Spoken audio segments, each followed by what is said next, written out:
अस्सलाम वालेकुम नाज़रीन, मेरा नाम उमर है। आपकी खिदमत में हाजिर हूँ एक नई वीडियो के साथ। सबसे पहले दरख्वास्त है, अगर अभी तक चैनल सब्सक्राइब नहीं किया तो कर लीजिए। अगर मेरा काम पसंद आए तो वीडियो को लाइक भी ज़रूर कीजिएगा। दोनों काम करने के लिए आपको सिर्फ अपने फ़ोन पर एक उंगली लगानी होगी और ये दोनों काम हो जाएंगे। इजराइल ने बिलाखिर कर दिया हमला ईरान के ऊपर। ये काफ़ी दिन से ये बात खबरों में थी कि इजराइल जो है वो कोई कार्रवाई करने की तैयारी कर रहा है।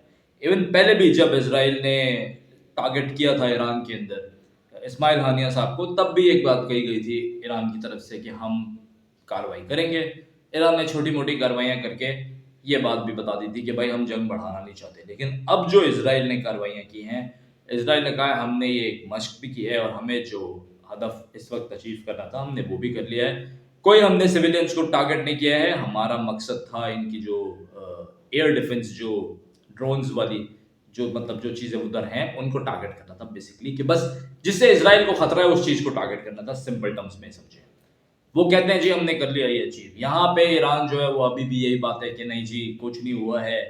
आप अगर एक मिनट के लिए सोच लें चलो कुछ नहीं हुआ, ठीक है, लेकिन ईरान पे अटैक हो गया, किसी के घर में आपने घुस के बम मार दिए, किसी के घर में घुस के आपने कार्रवाई कर दी, तो आई थिंक ये एक इजराइल का जो है इस वक्त पलड़ा भारी है। वो भारी ही चल रहा है क्योंकि अमेरिका की पूरी सपोर्ट है। अब इसके रिएक्शन में बताया गया है कि जो हिजबुल्ला है उसने भी कुछ मिसाइल मारे हैं ईरान पर, लेकिन वो जाहिर है वो एक लिमिटेड कार्रवाइयाँ होती हैं। तो अब ये कार्रवाइयाँ बढ़ेंगी या कम होगी, मैं समझता हूँ ये कार्रवाइयाँ बढ़ेंगी, लेकिन ईरान में ना बढ़े शायद। हो सकता है लबनान में मजीद चीज़ें तेज़ हों, हो सकता है गाज़ा वाली साइड पे ही चीज़ें तेज़ करें, या इस पट्टी में से कोई भी जगह चूज़ कर सकते हैं। लेकिन ये कार्रवाइयाँ अब बढ़ेंगी ही। अब ये रुकने वाला इस वक्त मुझे फ़ेज़ नज़र नहीं आ रहा, क्योंकि इनको जो भी अपने अहदाफ अचीव करने हैं वो ये जल्द अज़ जल्द करेंगे। मैं समझता हूँ 2025 के अंदर इस जंग का कोई ना कोई सॉल्यूशन ज़रूर निकलेगा, क्योंकि इनको और जो जिस वजह से ये सारी चीज़ क्लियर की जा रही है, जिस वजह से ये अब आगे आते जा रहे हैं, तो ये जो और इनके अहदाफ हैं इनको वो भी अचीव करने हैं। तो अभी ये 2025 में इस जंग का भी कुछ ना कुछ सॉल्यूशन निकलेगा, और जो यूक्रेन और रशिया की जंग है उसका भी कुछ ना कुछ ज़रूर सॉल्यूशन निकलेगा। आप लोग नाज़रीन इस बारे में क्या राय रखते हैं? आपने कमेंट सेक्शन के अंदर ज़रूर बताना है। आप क्या सोचते हैं इस जंग का क्या सॉल्यूशन निकलेगा? क्या टू स्टेट सॉल्यूशन आएगा इजराइल एंड पैलेस्टाइन, या क्या सॉल्यूशन इसका हो? क्योंकि इस जंग के अंदर बहुत ज्यादा नुकसान हुआ है। दूसरी तरफ इलेक्शन का मरहला चल रहा है यूएस के अंदर। कैमला हैरिस और डोनाल्ड ट्रंप दोनों अपना पूरा पूरा जोर लगा रहे हैं इलेक्शन जीतने के लिए, और बड़े जबरदस्त तरीके से देखा उनकी कैंपेन्स वगैरह को भी। अब देखते हैं कि इलेक्शन जब होगा तो एंड रिजल्ट क्या होगा। नवंबर में इलेक्शन है। आप लोगों से भी मैं आपकी राय पूछता हूँ, आप लोग किसको पसंद कर रहे हैं, किसको आप लोग समझते हैं कि कौन जीतने वाला है इस बार इलेक्शन में, और अगर कोई भी जीतता है तो उसका पाकिस्तान के ऊपर क्या इम्पैक्ट पड़ेगा, ये आपने ज़रूर मुझे कमेंट में बताना है। क्योंकि कहा जाता है कि यूएस प्रेसिडेंट जब आता है तो पाकिस्तान की काफ़ी चीज़ें एकदम से चेंज होना शुरू हो जाती हैं।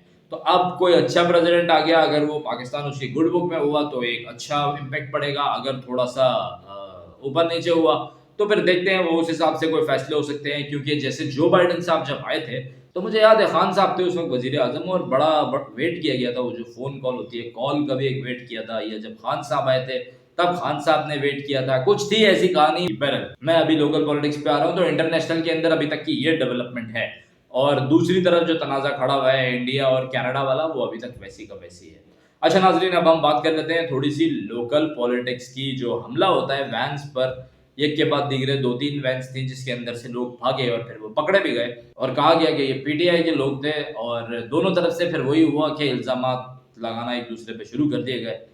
अली बिन गंडापुर साहब ने कहा कि ये पूरा गेम प्लान किया था सरकार ने, और सरकार ने बोला जो अताउल्लाह तारड़ साहब हैं कि जी ये सारा काम इन्होंने किया था, इनके लोगों ने भगाया था। मैं समझता हूँ इसकी साफ शफाफ तहकीकात करें, जो भी इन्वॉल्व है उसको पॉलिटिक्स से बारतर रख के उसके खिलाफ कार्रवाई कीजिए। क्योंकि ये जो क्रिमिनल एक्टिविटीज़ है ना, इनकी इजाज़त किसी तौर पे नहीं होनी चाहिए, कोई भी हो।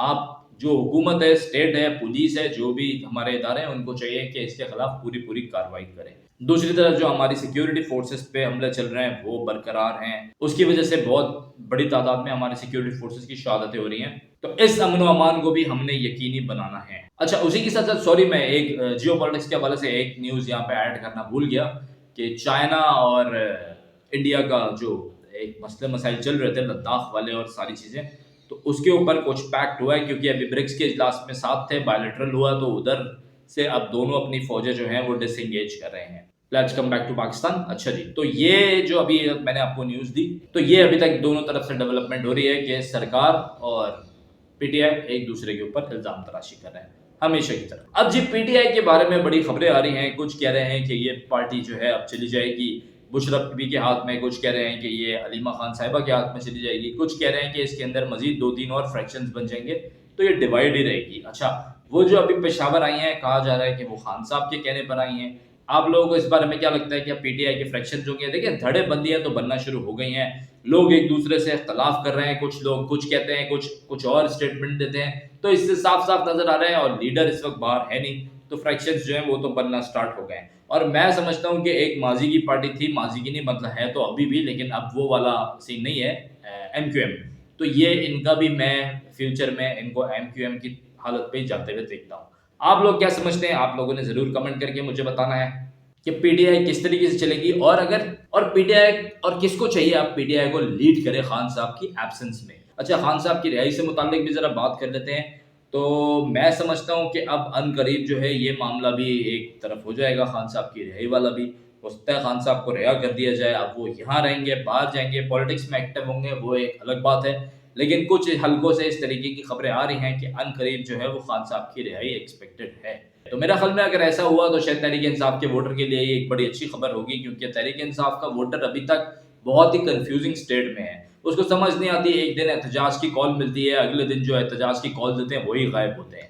या जो बड़ी बड़ी पोस्ट के लोग हैं उनका पता नहीं चलता, कभी वापस जाते हुए वो गायब हो जाते हैं, कभी आते हुए वो यू टर्न लेके वापस चले जाते हैं। तो जो सपोर्टर या फॉलोअर या कारकुन है ना, वो बेचारा अकेला खड़ा रह जाता है, और अकेला खड़ा रह जाता है, डंडे भी वही खा रहा है, गर्मी भी वही बर्दाश्त कर रहा है, उसके बाद हासिल वसूल भी कुछ नहीं हो रहा। तो इस वक्त जो जिस स्टेट में वो है ना, जो आम सपोर्टर या वोटर है, वो बहुत ही कंफ्यूजिंग है।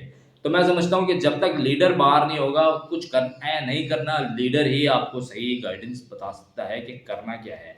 तो अगर अभी इनकी एब्सेंस में भी कोई सही लीडर होता जो कि प्रॉपर गाइड कर रहा होता, जिसको एक मान के चल रहे होते, तब भी मेरे ख्याल में हालात मुख्तलिफ होते। लेकिन अभी जो हालात हैं वो सबके सामने हैं कि वो फ्रैक्शंस वाली जो चीज़ें हैं वो नज़र आ रही हैं। दूसरी तरफ नून लीग के हवाले से बात करेंगे, नवाज शरीफ साहब जो हैं वो इस वक्त तशरीफ ले जा चुके हैं। तो बताया जा रहा है कि वो अपनी हेल्थ के कंसर्न से और कुछ मुलाकातों के लिए वो तशरीफ लेके गए हैं, और ये बात भी बताई जा रही है कि वो जल्द वापस आएंगे।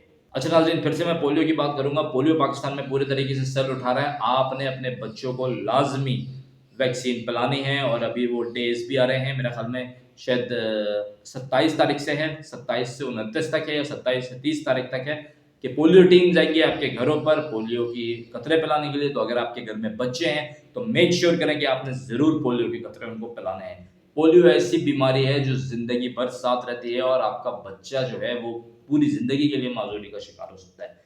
किसी तरीके से ये चीज़ गलत नहीं है, तो मेक श्योर रखिएगा कि आपने ज़रूर अपने बच्चों को पोलियो के कतरे पिलाने हैं।